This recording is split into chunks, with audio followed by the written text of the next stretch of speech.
I'm Sucheta Singh at the University of Victoria, and you're watching Go Island on Shot TV. On today's show, blending technology and photography from high above, pigging out on a farm in central Saanich, and later in the show, a teenager who's hooked on typewriters. All that and more coming up on Go Island.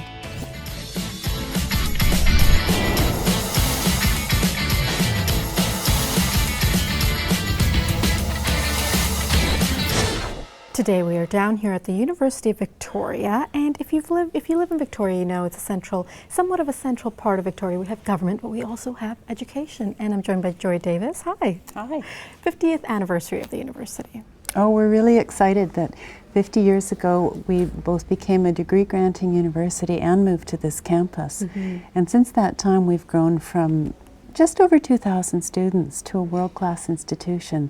So we're celebrating our birthday, and we're doing it with all the people who've helped to make that possible. The community, our campus community, including faculty and staff, students and many alumni, and then of course our wide network of partners.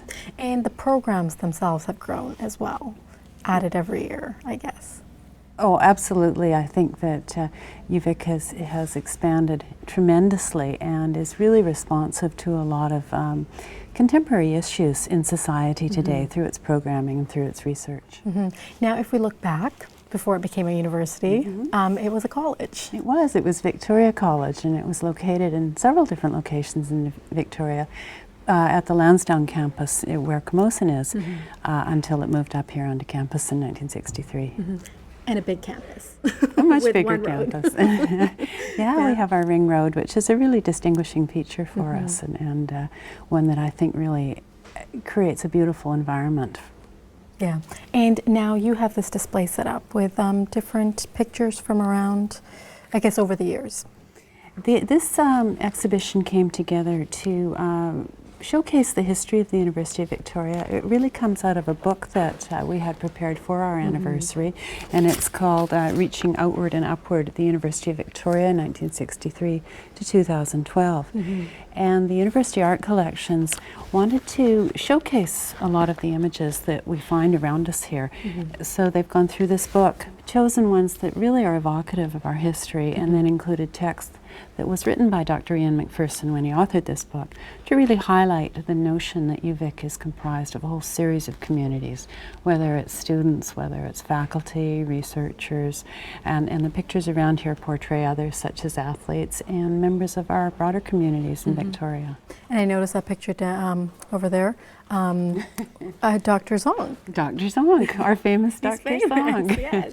So everybody knows about him. He does, yeah. He's an icon at UVic. All right, well, it should be good. You have a lot of events coming up too. Oh, we're really looking forward to them. Not only do we have our festival, which I know you'll talk about, but we have a whole year of anniversary events planned.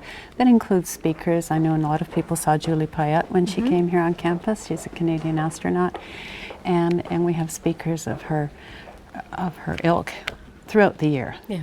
And many other events as well. So it's really important that people refer to our anniversary website to stay in touch with what's going on. Okay, thank you so much, Joy. Good, thank you. Good.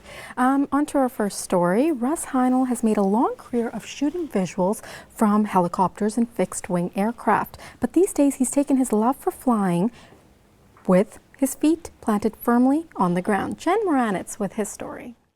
The message to eat locally is constantly relayed to us, and with so many different farms around the South Island, it's easy to do. And the opportunities to discover new farms is always there.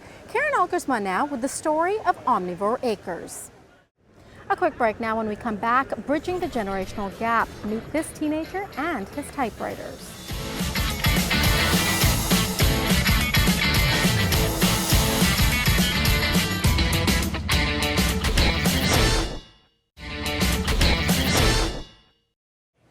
This weekend is a festival to celebrate 50 years of the University of Victoria, and I'm joined by Remy Hall. Hi. Hello. So what are some of the things that people can do this weekend? It's a really multifaceted weekend. Depending on what you're into, there's a bunch of different options. If you're coming with your family, Island Savings is setting up a family zone, so your kind of typical inflatables, face painting. We're going to have a juggling workshop there, stuff like that. We also have over 30 different faculties and departments participating in the festival, doing various showcases, lectures, academic-oriented shows, for example, chemistry shows, or anthropology's bringing out their bone display. Nice. And then on top of that, we're also going to have live music on both the Friday and the Saturday. The Friday main stage will be on the sub-roof, so the Student Union Building roof, and then our Saturday live music will be on a main stage in the center of campus at our quad. And it's for all ages. It is all ages. One thing I'm really proud of about the festival is how multi-demographic the activities are. I really think whether you're 5 years old or 95 years old, you're going to find something to do on the day of. You're going to find lots of things to do on the day of the festival. And yeah, it's free and open to everybody. We have complimentary parking on the Saturday, and we're going to have a free bike valet, so we're trying to make it as accessible to the community members as possible. Now, of course, you know, the faculty and the alumni can relive their university days, but to attract new students, is this another way to do it? Yeah, I totally think so. There's several goals of the festival, but one of the main ones was really to engage the surrounding community. So of course we want to bring back our alumni and engage our existing students, but a big piece of it was really showcasing ourselves to the community and showcasing our work within it.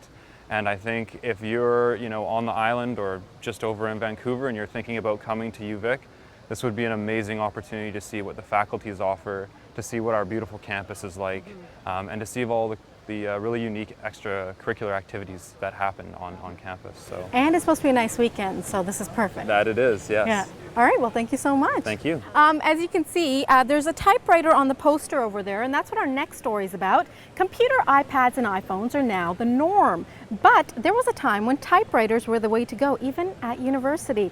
I've never used one. I may have played around with one that was lying around, but I've never actually used it for any work. But Nikki Winishin went up to Nanaimo, and she found a teenager there who can't live without them. When we come back, what's up on the scene this week with David Lenham?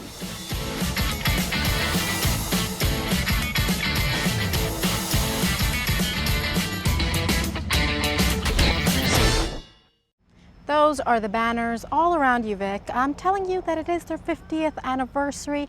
Check out their website for more info on all the events coming up this year, and tweet at us. We are at Go Island South on Twitter. Check us out. There we are. So make sure you follow us. And we are giving away tickets to the Chef's Survival Challenge. So make sure you follow and retweet. Just look through our tweets. We're always tweeting. And you might win a pair of tickets. Don't forget to follow us on Facebook as well. We are at Shaw TV South Island. Like us there. And email us go_islandsouth@shaw.ca. And we will see you next time.